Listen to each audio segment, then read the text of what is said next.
Bonjour tout le monde, j'espère que vous allez bien. Nous sommes le mercredi 8 janvier 2020 et comme d'habitude, avant de commencer le brief, je tenais à vous inviter à nous rejoindre sur Discord pour récupérer pas mal de documentation qui pourront vous aider.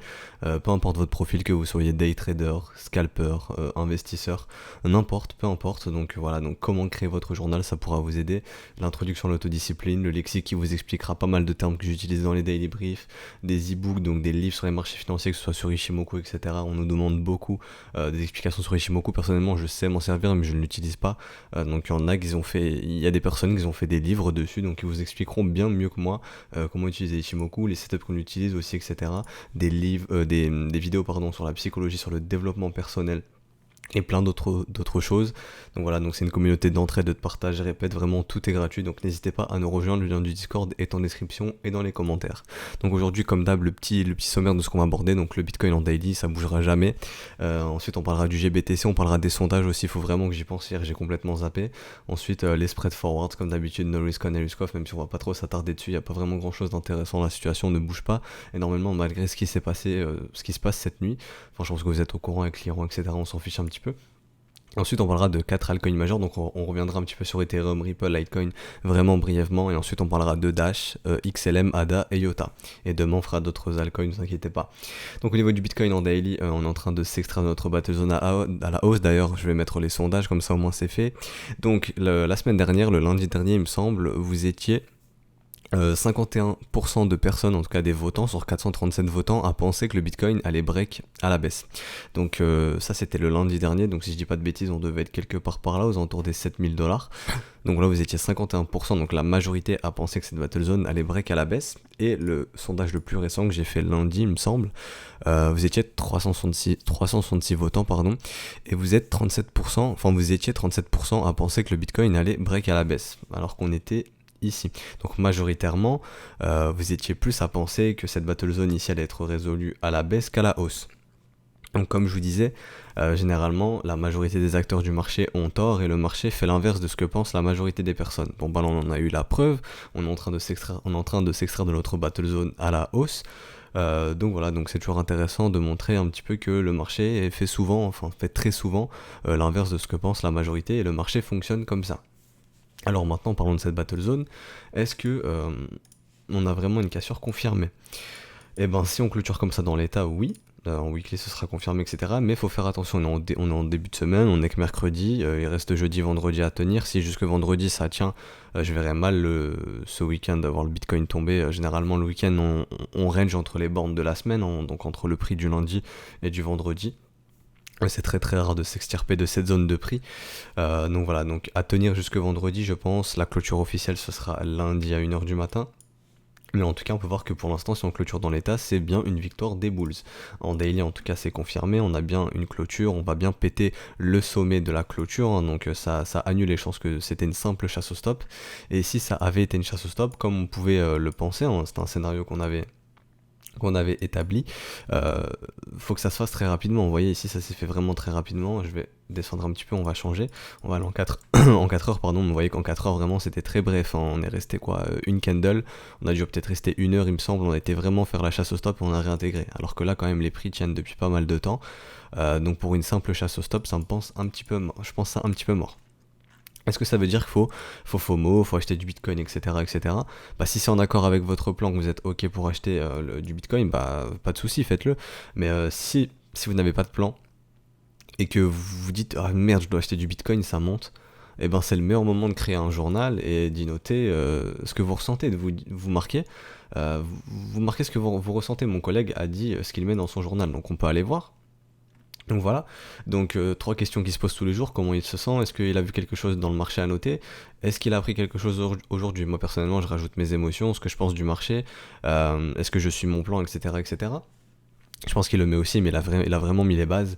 Donc voilà, donc là c'est le meilleur moment d'ouvrir un journal, si vous voulez vous professionnaliser et vous marquez, je me sens pas bien, je vois le prix du Bitcoin monter, si c'est le cas, et j'ai envie de FOMO. Et si vous avez FOMO, ou en tout cas si vous avez acheté parce que justement vous avez cette peur de rater l'opportunité, qui revient au FOMO, hein, Fear of Missing Out, avoir la peur de rater l'opportunité, et ben c'est le moment de le noter, parce que on se dit souvent, oui on apprend de nos erreurs, etc., mais faut les noter, faut pouvoir les relire. On relit notre journal tous les jours, et c'est comme ça qu'on apprend de ses erreurs et qu'on ne les refait pas.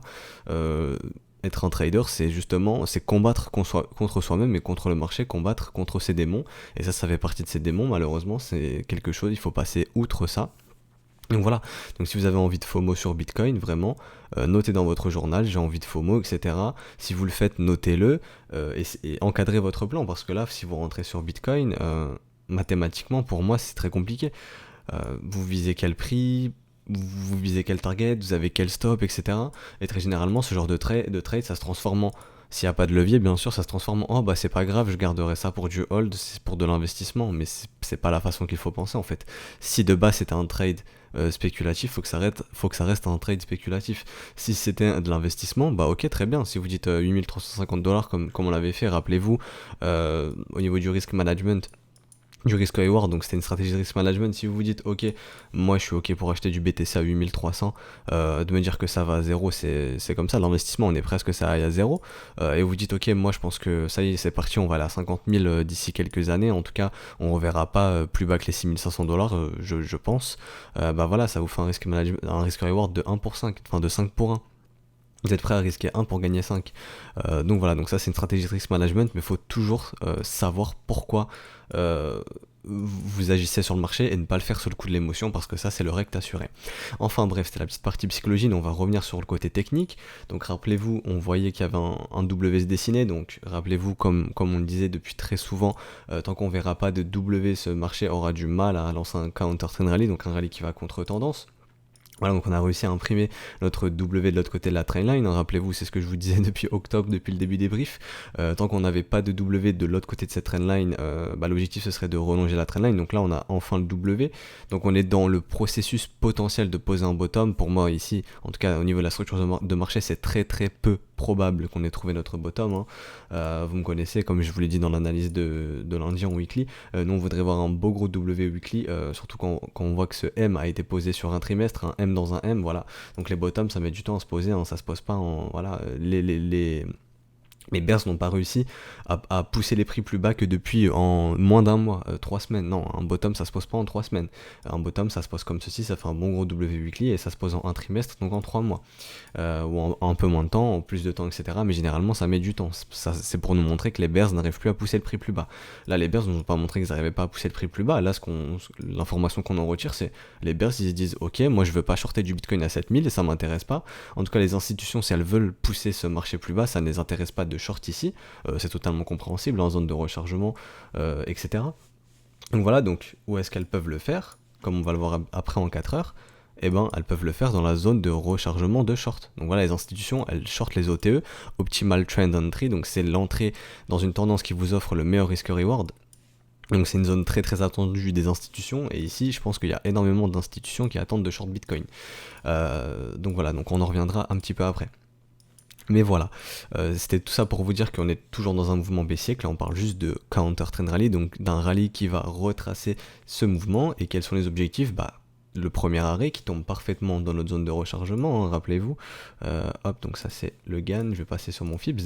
Donc voilà la zone de rechargement qui tombe parfaitement sur notre premier arrêt, donc là il faudra vraiment faire attention entre les 9005 et les 8800 $. Dedans notre premier arrêt, on a la zone de rechargement, donc là ce sera vraiment une zone propice au short. Et il faudra voir si les institutions sont prêtes à shorter Bitcoin. Si ce premier arrêt est résolu à la hausse, hein, rappelez-vous, si on résolue les 9003 à la hausse, déjà l'objectif ce sera essayer d'aller bust ici ce sommet, parce que là il y a un maximum de stop de bears qui attendent ici. Enfin bref, mais sinon la vraie règle technique c'est de revenir tester les 0, enfin d'aller chercher les 0,818 si on s'affranchit des 0,382, donc au final de potentiellement revenir dans notre zone de rechargement ici de tout ce mouvement. Est-ce qu'on va y aller? J'en sais strictement rien, mais en tout cas c'est ce que nous indique notre règle du premier arrêt, si le premier arrêt est résolu direction les 0,818. Comme on l'avait vu hier et comme je vous le remontre, ici, on avait eu notre top et notre bottom temporaire ici, hein, qui s'est résolu en V. Vous voyez que les bears ont réussi à maintenir le premier arrêt et qu'on est reparti à la baisse. Donc voilà. Donc, est-ce que pour moi c'est le moment d'acheter du Bitcoin? Non, le signal a été donné ici, lorsqu'on a eu le break de notre W. D'ailleurs, on a eu notre wake off check, hein, donc hop, on a eu la cassure de la neckline et brièvement, mais on est revenu quand même le faire, on est revenu au dollar près taguer la neckline, donc on a eu notre wake off check, donc là les bulls ne se sentent pas menacés pour l'instant. Les bulls, ceux qui ont acheté la structure, ils sont ici à peu près, et ici. Est-ce que là ils se sentent menacés? Est-ce que là ils se disent putain faut que je vende mon bitcoin? Bah non. Et il y a beaucoup de gens frustrés d'ailleurs, comme on en parlait il y a très longtemps, qui voulaient acheter du bitcoin plus bas, donc ici, donc hop je peux supprimer ça. Donc ils voulaient acheter du bitcoin plus bas, et c'est ces gens qui peuvent se retrouver frustrés. Et comme je disais en début de vidéo, en début du brief, si vous êtes frustré, vraiment notez-le. Donc là, si vous ressentez une frustration de voir le prix monter, bah le marché, moi je pense que le marché va vraiment tout faire pour vous faire craquer et vous faire acheter. Et où est-ce qu'il va essayer de le faire? Bah je pense dans la zone de rechargement de short, vu que là il y a énormément de liquidités. Donc si des institutions veulent short le bitcoin, bah elles ont besoin de liquidités. Les institutions elles parlent en centaines de millions, voire en milliards. Est-ce qu'il y a des milliards en jeu sur le bitcoin, enfin qui se trade, j'en sais strictement rien. Mais en tout cas, les institutions, elles ont beaucoup d'argent, et pour exécuter tout ce volume, bon bah déjà il y a les market makers qui sont faits pour ça, mais il y a aussi le public qui se doit de FOMO justement. Voyez ça comme un filet, les institutions posent les filets, là les gens se sentent frustrés, le prix monte, ils se disent merde faut que j'achète, ça y est, on est à 9000, ça va monter à 10 000, 11 000, 12 000, je sais pas. Sur le coup de la frustration, les gens achètent et hop, ils sont bloqués dans le filet, le marché se retourne et bye bye. Donc voilà, donc c'est comme ça que fonctionnent les marchés. Donc voilà, comme on l'a vu en daily, en tout cas, jusqu'à preuve du contraire, pour l'instant, ce move est contrôlé par les bulls. Juste ce mouvement est contrôlé par les bulls. Mais le mouvement global, la tendance est baissière. C'est pour ça qu'on parle d'un counter trend rally. C'est-à-dire que là, les bulls peuvent faire retracer ce mouvement. Et comme on l'a dit, ce n'était plus des prix intéressants pour que les bears puissent shorter ce marché. Les bears veulent des prix plus attractifs. Et comme on l'a vu, les prix plus attractifs peuvent se trouver soit dans une grosse zone de rechargement ici, qui se trouve assez loin quand même, ou plus raisonnablement, entre guillemets, sur notre premier arrêt, dans notre zone de rechargement, donc aux alentours des 8008 et 9500 dollars. Donc voilà, donc est-ce que le bitcoin va aller chercher cette zone de prix? J'en sais strictement rien, mais voilà, c'est une chose à noter. Donc en tout cas, moi, je sais que les institutions utilisent ces zones, donc vu qu'on s'est affranchi de notre premier arrêt, vu qu'on va le voir en 4 heures là, et ça je reviendrai dessus après, mais rappelez-vous, on s'est affranchi hier, on bloqué sur notre premier arrêt, comme je vous disais, si c'est une simple chasse au stop, on va réintégrer très vite. Donc là les bulls ont réussi à s'affranchir du premier arrêt, donc règle du premier arrêt, on va chercher les 0,118. Donc voilà, pour moi il est très probable d'aller chercher les 8008, et on a aussi notre règle des 80%, je reviendrai dessus. Mais comme je le dis, est-ce que comme il est probable qu'on aille chercher 8008 voire 9000, est-ce qu'il faut acheter du bitcoin? Bah non, en tout cas pour moi c'est complètement hors plan. Mathématiquement voilà, c'est très compliqué. Vous achetez du bitcoin à ce prix-là, vous placez votre stop où pour avoir un risk reward intéressant? Si vous voulez avoir un risk reward très intéressant, il faut placer un stop très proche. Le marché peut faire ça très facilement et faire ça, et vous bouffez votre stop. Donc voilà, donc il faut rester rationnel, et des opportunités de trade, on en aura, on en parlera après. Donc, maintenant on va aller parler un petit peu au niveau des volumes. Les volumes restent assez faibles quand même. Donc voilà, on aimerait bien voir de plus gros volumes, mais en tout cas on voit que les bears sont endormis, on voit que du volume acheteur, donc voilà, les bears ne contrôlent pas ce mouvement, c'est clairement les bulls qui le contrôlent, même si on aimerait bien avoir un volume un peu plus conséquent. Au niveau de l'OBV est croissant pour le moment, bon bah voilà. Il n'y a rien à notifier de plus. Au niveau de William n'est toujours pas stupidement suracheté, donc on pourrait continuer de pousser ce marché, comme aller chercher notre garage zone ou notre premier arrêt, etc. On voit qu'au niveau du momentum, on va faire un nouveau plus haut. On a vu cette divergence, le momentum va faire un nouveau plus haut. Donc voilà, encore, ça nous prouve encore que ces bulls, en tout cas les bulls contrôlent le momentum sur MACD, et la même chose sur le RSI. On avait eu ce M, et on s'attendait potentiellement à un W, mais est-ce que le marché a réussi à nous imprimer? Bon bah c'est une succession de creux et de sommets ascendants. Donc voilà, donc le momentum est clairement haussier, et pour inverser ça, on aimerait voir un M, et idéalement un M divergent, c'est-à-dire que voir le prix du Bitcoin faire ça, lui le prix du Bitcoin monte, et hop, on aurait notre divergence qui est confirmée lorsqu'on break la neckline, donc quand on fait un M. Enfin bref, ça pourrait nous indiquer qu'en tout cas au niveau du momentum, les bears récupèrent le momentum. Pour l'instant les bulls ont le momentum, les bulls ont la structure de prix. Donc voilà, donc tout ce qui peut nous inviter à penser que pour l'instant ce mouvement est bullish et qu'il n'y a rien qui peut nous indiquer qu'on a top sur les 8400, donc au niveau des probabilités de continuer de voir le Bitcoin monter, et comme on l'a vu, de potentiellement revenir dans notre zone de rechargement ou sur notre premier arrêt, qui target aussi notre garage jaune. Donc voilà, il y a pas mal de confluence ici. Donc voilà, donc maintenant on va aller sur nos spreads. Donc sur nos spreads, rappelez-vous, on voyait une divergence sur nos spreads, on voyait les spreads monter, le prix du Bitcoin descendre, donc c'était ici si je dis pas de conneries, voilà. Donc on avait des spreads haussiers, le prix du Bitcoin descendre, et on disait que ça pouvait servir de leading indicator, donc nous indiquer dans quel sens allait partir le prix du Bitcoin suite à cette battle zone. Les spreads ont bien fait leur taf, donc voilà, le sentiment à 3 mois était plus bullish que le sentiment actuel. Vu qu'on est sur des forwards, donc des contrats qui sont basés sur le prix du Bitcoin à 3 mois. Donc voilà, donc on disait aussi qu'on attendait le W. Bon bah là clairement le W on l'a eu, hein, vous le voyez, il est ici. Je vais mieux le dessiner, mais pour les plus novices, mais en tout cas je pense que vous le voyez tous, ce W ici, voilà, vous le voyez tous. Donc voilà, on attendait le W pour dire qu'ok on peut partir, bon on a une autre W, ok on peut partir. Donc maintenant il faut faire attention, si on continue de voir le prix du Bitcoin monter et notre spreads qui descendent, et en plus de ça à l'arrivée de notre reload zone, ça serait pas bon signe. On veut continuer de voir des spreads monter, donc des prix forwards à 3 mois être plus haussiers que le spot price, donc je vais vous montrer tout simplement pour les plus novices. Donc là vous avez les prix à 3 mois, donc des contrats sur 3 mois, on appelle ça des forwards, donc c'est différent des contrats futurs. Le contrat peut être modifié au niveau des forwards, alors qu'au niveau des futurs, non, le contrat quand il est écrit, il est écrit.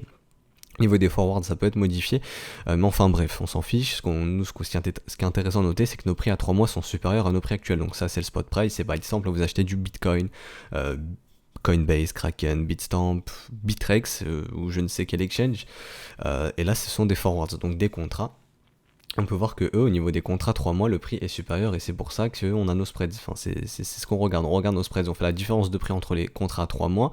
Donc on soustrait les contrats à 3 mois au spot price et ça nous donne des spreads. Donc des fois, on est en spreads négatifs. Donc vous voyez, quand on a des spreads négatifs, on s'approche généralement d'un bottom sur le Bitcoin depuis le début de ce mouvement baissier.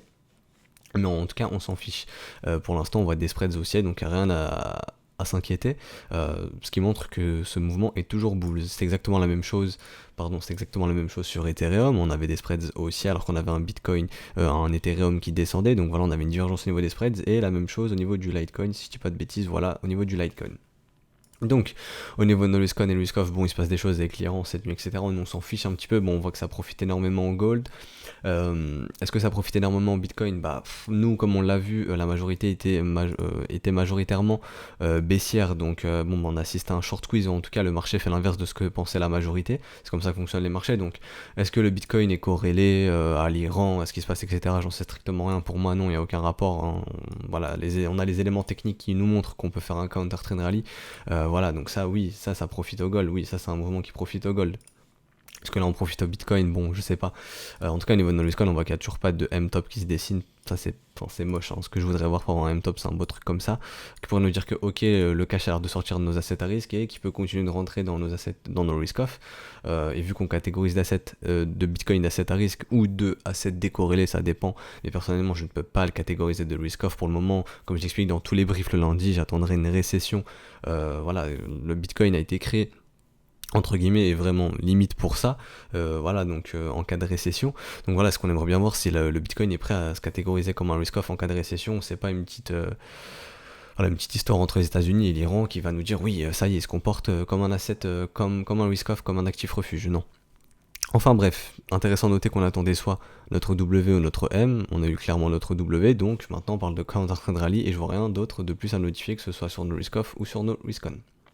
Donc maintenant on va aller en H4. Non, d'abord on va parler un petit peu du GBTC parce que j'ai oublié hier. Donc GBTC, pour les nouveaux, si vous ne savez pas c'est quoi, c'est un moyen pour les investisseurs traditionnels, hein, donc de pouvoir spéculer ou investir sur le Bitcoin sans avoir en leur possession. Donc quand eux ils tradent le GBTC, ils n'ont pas de Bitcoin, hein, qu'on soit bien clair, ils n'ont pas de Bitcoin. Voilà, ça leur permet de spéculer ou d'investir sur entre guillemets un asset qui se base sur le prix du Bitcoin grossièrement, donc c'est comme un ETF. Donc voilà, donc on peut voir qu'au niveau de GBTC, on est un petit peu à la traîne et là on a vraiment le mouvement qui commence à s'accélérer. Donc au niveau des investisseurs traditionnels, ça commence à partir. Est-ce qu'ici on avait un W? Bah non, même si on dirait qu'on a un W, mais non, on voit bien qu'on va faire un plus bas creux, donc ici ça reste du V bottom, donc il n'y a pas de W, contrairement au spot price, hein. Donc voilà. Donc ce qu'on peut voir, c'est que eux, on est en train de s'affranchir du premier arrêt, donc l'objectif pour eux, ça serait de revenir chercher la zone de rechargement. Donc voilà, donc sur le spot price, on vise aussi la zone de rechargement, donc on verra ce qui se passe ici, donc dans cette zone.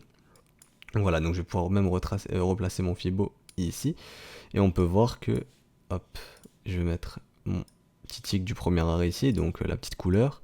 Donc on peut voir que le premier arrêt est un peu plus haut que la zone de rechargement, donc voilà, faudra surveiller en gros cette grosse zone ici, qui sera très propice pour les institutions au short. Donc voilà, mais en tout cas on s'en fiche un petit peu, là il n'y a rien d'autre à notifier. Ce qui était juste intéressant de noter, c'est que bon, eux ça y est, ça commence à partir. Donc voilà, donc nous on va aller sur le BTC en H4 pour le coup, et on pouvait voir que On peut voir qu'on a une autre W, etc., etc., et que du coup j'ai tracé, donc là vous avez la garage zone de la battle zone, ça j'explique dans le lexique comment tracer vos garages zones, hein, donc une extension de 161.8 de 100%, en tout cas comment moi je m'en sers avec une structure ou une battle zone, donc là je l'ai tracé pour la battle zone, et là je l'ai tracé pour la structure, donc la structure en W, et on peut voir que on est venu taguer parfaitement, quasiment au dollar près, les 161.8%, donc ici le cours a de grandes chances de consolider. Donc voilà, en tout cas, enfin bref, donc ça c'est une localisation de short, hein, c'est pas une localisation d'achat, donc ce serait normal de voir les prix freiner. Donc maintenant en H4 on peut voir qu'on avait une autre W, donc pareil en daily, hein, si on a un WH4, enfin en W daily, ça retranscrit un WH4 pour le coup. Donc on peut voir qu'on a une autre wake of check, au dollar près on est bien revenu tester la neckline ici, hein, rappelez-vous, donc ça c'est la neckline, on est bien revenu tester au dollar près et on est reparti. Donc est-ce que pour moi maintenant on est toujours dans le cas d'une chasse au stop? Bah je pense pas, maintenant les objectifs vu qu'on s'affranchit de notre premier arrêt, c'est d'aller chercher la zone de rechargement, donc au minimum les 8008, ça correspond aussi à notre garage zone de notre W. Donc voilà, rappelez-vous, on a aussi notre règle des 80%, voilà, rappelez-vous, on disait que tant que les bulls gardaient le cours dans la value, et qu'ils arrivaient à hold leur reload zone, chose qu'ils ont réussi à faire. Ici on s'est retourné violemment dans la reload zone, il y a 80% de proba tant qu'on reste dans la value de revenir chercher les 8700$ pour le coup entre 8007 et 8009. Voilà, donc on dirait qu'on est en train de s'y approcher, qu'on va sûrement potentiellement y aller. Est-ce qu'on va y aller? J'en sais strictement rien, mais notre règle des 80% nous indique ça, que tant que le cours du Bitcoin reste dans la value, il y a 80% de probabilité d'aller chercher la value haute, puisqu'on avait été chercher la value basse et qu'on l'avait réintégrée. Et qu'on avait été chercher la value basse, on avait réintégré la value avec 2 candles consécutives, et lorsqu'on fait ça, il y a 80% de proba d'aller chercher la value haute. On voit aussi ici un énorme creux dans le volume profile, hein, donc on pourrait être amené à y retourner. Voilà, donc entre les 7009 et les 7005, on pourra très certainement amener à y retourner. À retourner dans cette zone de prix, on voit aussi ici que justement dans la zone de rechargement il y a un petit gap, donc rappelez-vous, ça agit comme des trous.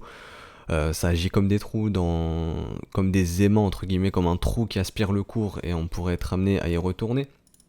Donc voilà, donc il y a pas mal de raisons qui peuvent nous amener à penser qu'on peut aller chercher cette zone. Je pense qu'ici il y a énormément de liquidités, donc d'institutions qui sont prêtes à short le Bitcoin, en tout cas si elles veulent short le Bitcoin tout simplement.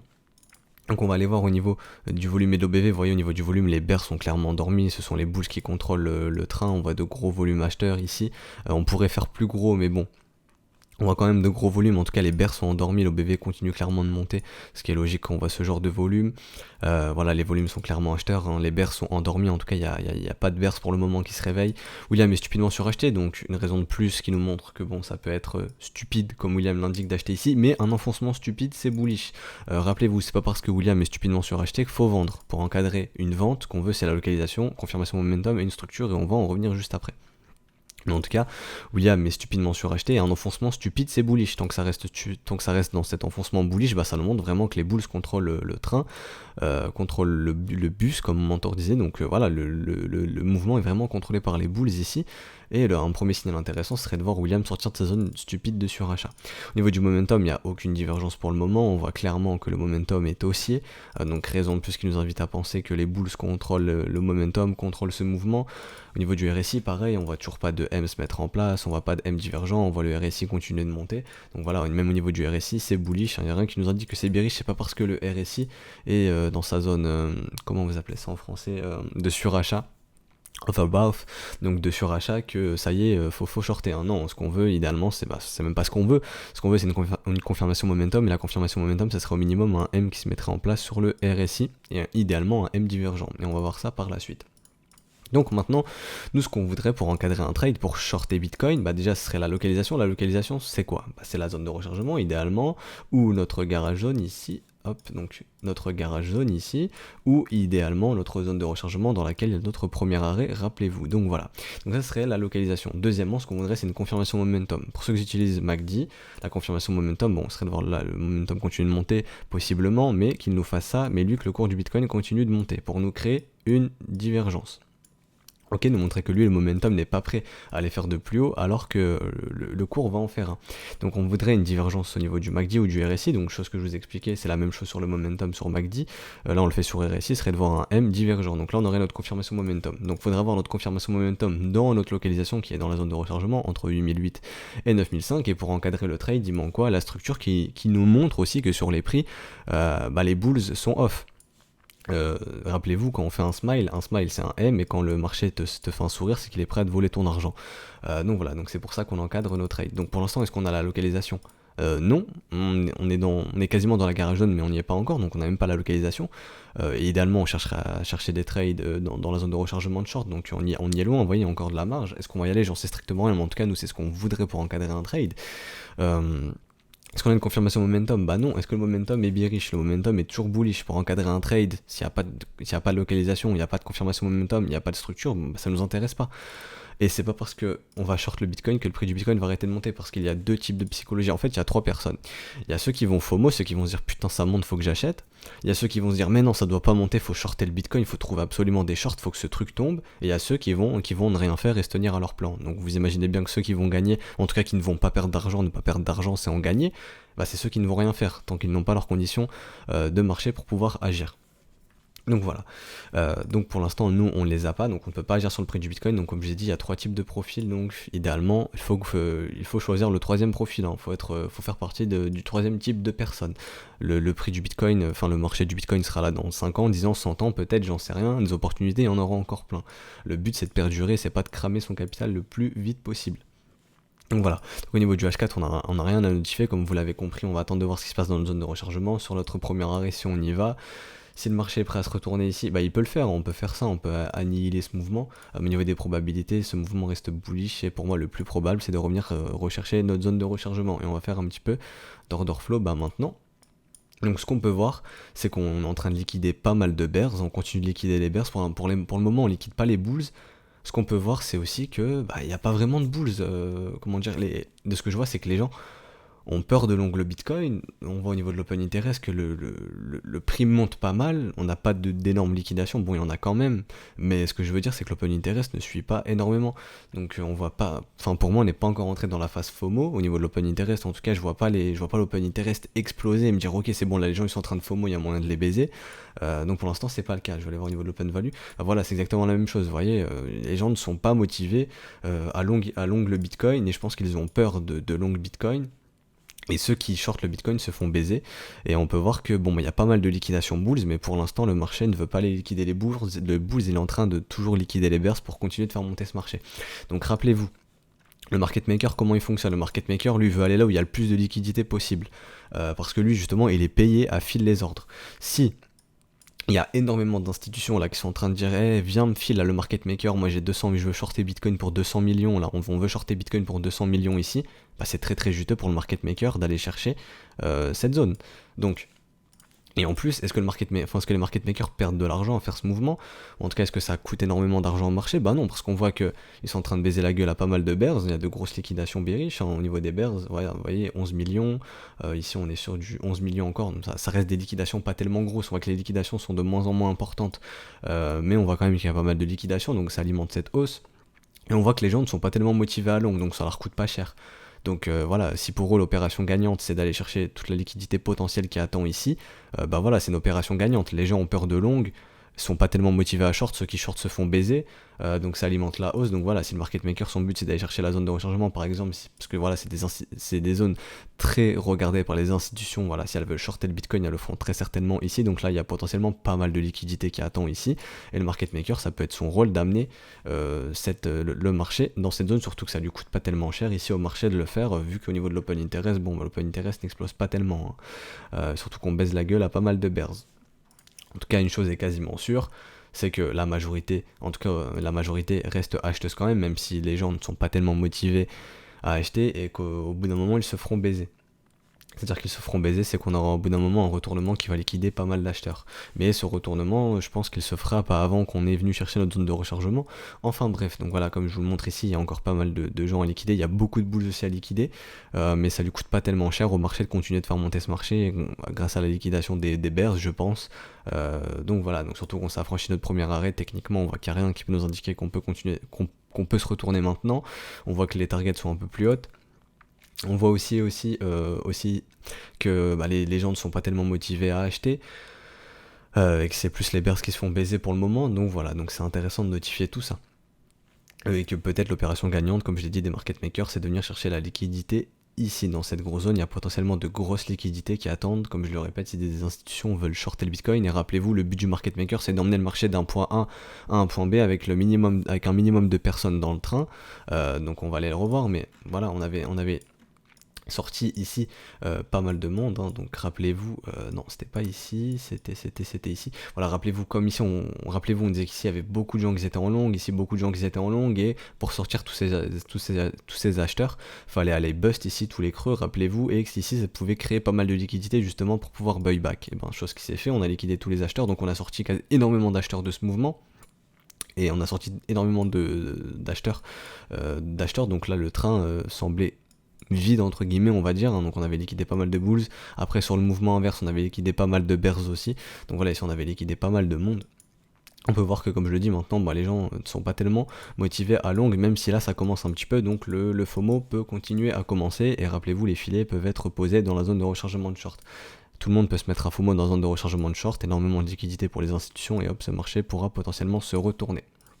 Voilà, donc maintenant on va parler du Shark Setup en daily, hein. Donc qu'est-ce que le Shark Setup? Le Shark Setup, c'est tout simplement le fait d'avoir une structure, d'attendre que son top se dessine et de racheter la zone de rechargement. Donc si le top est ici, la possibilité de racheter du Bitcoin se fait dans la zone de rechargement entre les 7002 et les 6008.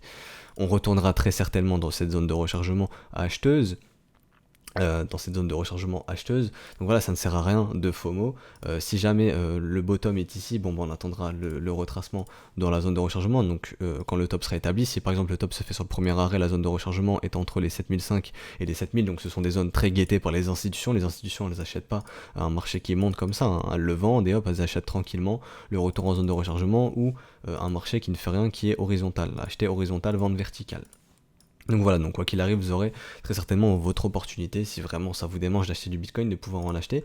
Et si on monte et qu'on fait notre retour en zone de rechargement et qu'on repart à la hausse, qu'est-ce que ça vous dessine? Un bon gros W weekly, et ça peut nous indiquer que le marché est vraiment prêt à se retourner, et que l'objectif ça va être essayer d'aller bust ici les 13008 pour aller plus haut. Mais enfin bref, on est loin de tout ça. Pour l'instant ce marché est toujours baissier, et ce qui a le plus de probabilité de se passer, vu qu'ici on avait imprimé un W, c'est de venir sur notre premier arrêt, et de potentiellement échouer et de repartir à la baisse par la suite. Donc voilà, donc maintenant, comme on a vu, les targets sont plus hautes, le marché sera très certainement potentiellement aller plus haut. Est-ce que ça veut dire qu'il faut acheter du Bitcoin? Non. Si vous n'avez pas de plan qui vous dit d'acheter du Bitcoin, ne le faites pas, ça ne sert à rien. Professionnalisez-vous, créez votre journal et notez tout ce que vous ressentez, votre frustration, etc. Vous êtes obligé de passer par là. Donc maintenant au niveau d'Ethereum, on voit que les capitaux ont du mal à rentrer dans les alts, comme on le dit depuis pas mal de temps. On en reparlera vendredi. Quand on analyse la dominance Bitcoin, l'altcoin dominance, on peut voir que les capitaux ont du mal à rentrer dans les alts, et c'est normal. On avait parlé de ce qu'on voulait voir sur l'altcoin dominance et sur la Bitcoin dominance, pour nous indiquer que les capitaux sont plus aptes à rentrer dans les alts, et pour l'instant les capitaux sont plus aptes à rentrer dans le Bitcoin. C'est pour ça que sur nos altcoins ça a du mal à partir. Ceci dit, nous avons des W dans des W daily, etc. Il y a des smiling setups qui sont déclenchés, donc là on est en train de buter sur le premier arrêt par exemple sur Ethereum. Si on s'affranchit du premier arrêt, on reviendra très certainement chercher la zone de rechargement de short ici. Mais on peut voir qu'en tout cas les capitaux ont du mal à rentrer dans les alts, mais que les structures bullish sont là, et que pour l'instant les bulls contrôlent ce mouvement, et que là on est dans des phases de retracement. Exactement pareil sur XRP, exactement pareil sur Litecoin, et exactement pareil sur Dash. Mais on voit qu'il y a certaines altcoins où ça profite un petit peu plus. Donc on peut voir que le Dash ça profite un petit peu plus aussi. Donc là, smiling setup possible, hein. Qu'est-ce que c'est le smiling setup? C'est d'encadrer son trade avec la localisation était bonne, avec une confirmation momentum. La confirmation momentum, nous l'avions eu, des divergences RSI, des divergences MACD, ça dépend de votre profil. Personnellement c'est MACD, donc j'avais une grosse divergence ici, une petite divergence ici aussi. Voilà, on avait la confirmation momentum. Et troisièmement, la raison de la structure. On avait une belle structure de l'autre côté de la trendline. Là, vous voyez, lorsque la structure s'est confirmée, lorsqu'on a une autre W, boum, c'est parti. Donc le smiling setup, ça se trade de cette façon. Là, je parle vite fait du smiling setup, mais on va rentrer dans les termes techniques un petit peu plus après. Donc, le smiling setup, c'est au minimum 2 de risk reward sur les 0,5. Bon, on l'avait. Enfin, en tout cas, c'est comme ça que je procède. Donc voilà, 373 de risk reward avant les 0,5. Très très intéressant. Donc on peut voir que pour l'instant, ce mouvement est contrôlé par les bulls. Et les zones qu'on peut revenir chercher tout simplement, c'est moi je prends ce mouvement ici, et ce que je vais surveiller c'est le premier arrêt et la zone de rechargement comme d'habitude. Donc premier arrêt qui se trouve ici, zone de rechargement qui se trouve ici, et si jamais on est amené à faire un plus gros retracement, pourquoi pas retracer tout ce mouvement. Donc voilà, le premier arrêt ici et la grosse zone de rechargement ici. En tout cas ce mouvement est contrôlé par les bulls pour le mouvement, et ce qu'on attendra pour réinverser le marché sur Dash, c'est tout simplement un M. Voilà, ou si on ne fait pas un M, de faire ça pour au final nous faire un plus gros M. Enfin bref, pour l'instant c'est contrôlé par les bulls, donc voir le prix du Dash continuer de monter ne serait pas euh, étonnant. Alors maintenant, est-ce qu'il faut rentrer ici? Bah non, le signal était donné ici, il était donné aux 45$, il n'était pas donné aux 55$. En tout cas, moi, de ce que je vois, enfin en tout cas, c'est ce que je vois. Voilà, même au niveau du momentum, il n'y a rien qui pourrait nous indiquer que Dash est prêt à tomber, surtout quand on voit ces gros volumes acheteurs. Hein. Lors de la cassure, c'est vraiment ce qu'on va voir, de bons gros volumes lorsque la structure se confirme, et Dash a réussi à nous faire ça. En tout cas, pour Dash, voilà. Maintenant, on va passer sur XLM, donc hop, XLM. Et XLM, on voit que ça a du mal, vu que les capitaux ont du mal à rentrer dans les alts. Donc on voit qu'il y a des alts qui sont plus aptes à partir, comme on l'a vu avec Dash, mais on voit qu'XLM a du mal. En tout cas, ce W est confirmé. Et ce qu'on attendrait du XLM, bah, c'est une phase de retracement. Donc retracer notre premier arrêt, revenir potentiellement aussi retracer dans un smiling setup, donc de revenir retracer la moitié du mouvement, donc aux alentours des 6-7 centimes, donc du 6 centimes et demi, et ensuite si on s'affranchit du premier arrêt, rappelez-vous la règle de potentiellement revenir chercher la zone de rechargement de short, mais on voit vraiment que les alts ont du mal à partir, et comme je vous disais au niveau de la dominance Bitcoin, si on a un retracement sur Bitcoin, bah Bitcoin pourrait déjà être à, par exemple, je sais pas, 0,5% de retracement, alors que les alts ne sont même pas encore proches de leur premier arrêt. Par exemple, Bitcoin, si je dis pas de conneries, je vais tracer un Fibo rapidement, hop, comme ceci, donc hop, 50%, règle de Gann, hop, donc voilà, retracement en moitié, donc voilà, on est déjà à la moitié du retracement au niveau du Bitcoin, pendant que lui, Ethereum, n'est toujours pas à 38,2%. Donc voilà, rappelez-vous, comme je vous disais, si les capitaux sont plus aptes à rentrer dans le Bitcoin, bah le Bitcoin pourrait retracer plus profondément que les alts, et c'est exactement ce qu'on est en train de faire. Donc c'est pour ça qu'on analyse la Bitcoin, l'altcoin dominance, et on reviendra dessus vendredi. Enfin bref, tout ça pour vous dire que on peut voir que ça a du mal à partir sur les alts, mais que les structures sont là et que bah, potentiellement ça va partir potentiellement par la suite. En tout cas ici ce mouvement est potentiellement contrôlé par les bulls tant qu'on ne va pas bust ici ce creux. On a vu aussi les confirmations momentum, donc en tout cas sur MACD, sur le RSI il n'y avait rien, mais sur MACD la divergence était bien là, hein, vous voyez, le MACD va faire un plus bas mais pas le court, et ensuite on nous forme notre W, donc notre W divergent. On a notre structure, donc ici un smiling setup qui est déclenché. Donc voilà, donc sur XLM, smiling setup déclenché, et on pourrait être amené à retracer plus profondément ce mouvement. XLM c'est fait, on va aller parler un petit peu de ADA, ça m'a été demandé, donc ADA USDT, je vais aller sur Binance. Donc voilà, donc on voit que ADA, lui, pour le coup, bon, bah, lui, il est parti. On a eu pareil, notre W, dans un W, dans un autre W, enfin W ici, dans un plus gros W. Donc voilà, des structures bullish. On peut voir qu'à l'approche de notre premier arrêt, ça commence un petit peu à ralentir. Donc on va voir comment ça réagit sur notre premier arrêt. Si notre premier arrêt est résolu, on reviendra très certainement chercher la zone de rechargement. Mais encore une fois, on voit que même par exemple sur ADA, ADA n'est toujours pas sur son premier arrêt, alors que lui, Bitcoin, comme on l'a vu, est déjà à la moitié du retracement. Donc ça nous montre encore une fois que les capitaux ont du mal à rentrer dans les altcoins. En tout cas, on peut clairement parler de retracement sur ADA, donc de counter trend rally, donc espérer revoir des prix plus hauts, mais ça ne veut pas dire que la tendance est haussière, ça veut dire que on a besoin, si ce marché est toujours baissier, de faire le plein de vendeurs, donc soit on va le faire ici, ou très probablement on le fera ici pour continuer d'avoir une tendance baissière comme ceci. Donc voilà, donc en tout cas au niveau de ADA, c'est ce qu'on peut voir. Est-ce qu'on a un bottom à long terme? Mais ça sur toutes les alts que je viens de vous montrer, bah non, on voit qu'on est toujours sur des W, et pour inverser ça, nous on voudrait voir des M, chose qu'on n'a toujours pas pour le moment. Pour inverser ces tendances, on voudrait voir des W, et pour l'instant il n'y a toujours pas de W, on continue de faire des M. Donc voilà, donc impossible pour nous de dire que la tendance à long terme est bullish, ou en tout cas qu'on a un signal pour les investisseurs. Rappelez-vous, le signal pour les investisseurs c'est le W weekly, et pour l'instant on n'a toujours pas de W weekly, on n'a que des W daily, donc qui nous montre que probablement nous sommes pour l'instant que dans des counter trend rally, donc des rallyes contre tendance, donc retracer des mouvements, et les mouvements comment sont retracés, bah avec Fibo, on trace notre Fibo, top, bottom, et on note le premier arrêt et la zone de rechargement. Voilà, donc ADA c'est fait aussi, donc là on va aller sur IOTA.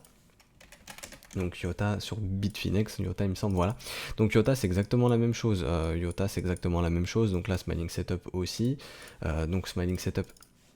Voilà, donc divergence au niveau du momentum, voilà, au niveau de MACD, au niveau du RSI on n'avait rien, mais moi personnellement j'utilise MACD, donc comme on l'a montré juste avant, W divergent, le momentum va pas faire de plus bas alors que le cours va faire un plus bas, ensuite on fait notre W divergent, donc la divergence est là, le momentum continue d'être haussier suite à cette divergence, donc voilà, les bulls contrôlent le momentum, les bulls ont la structure, donc pour l'instant ce mouvement est bullish.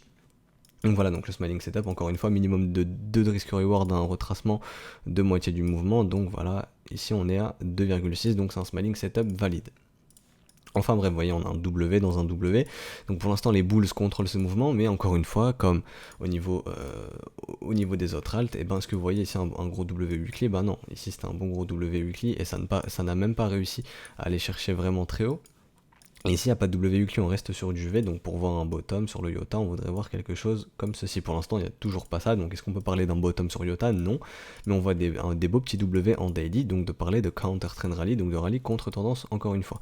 Donc ça, c'était pour le smiling setup. Maintenant, je vais prendre le cas plus classique, hop, je trace mon Fibo. Donc ce que je surveille encore une fois, c'est le premier arrêt. Donc vous voyez que les capitaux encore une fois ont du mal à rentrer dans les alts. Pareil sur IOTA, c'est plus apte à rentrer dans le Bitcoin pour l'instant. Donc voilà.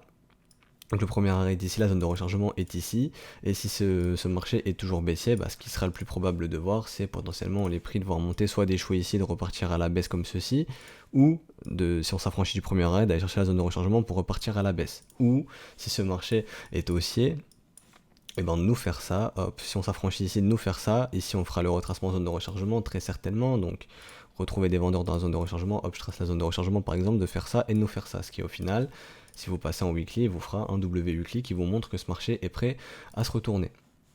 Donc voilà, donc pour l'instant on n'a rien de tout ça même sur les altcoins, donc parler de bottom sur les alts, non, on peut parler pour l'instant que de counter trend rally, donc si vous voyez des prix plus hauts sur les alts, c'est très très probable, en tout cas au niveau des structures de prix, au niveau du momentum, etc. Ça nous montre que les vendeurs ne trouvaient plus intéressant de vendre du IOTA ici à 17 centimes et qu'ils peuvent le retrouver plus intéressant de le vendre soit à 21 centimes ou dans une zone de rechargement entre les 25 centimes et les 27 centimes par exemple.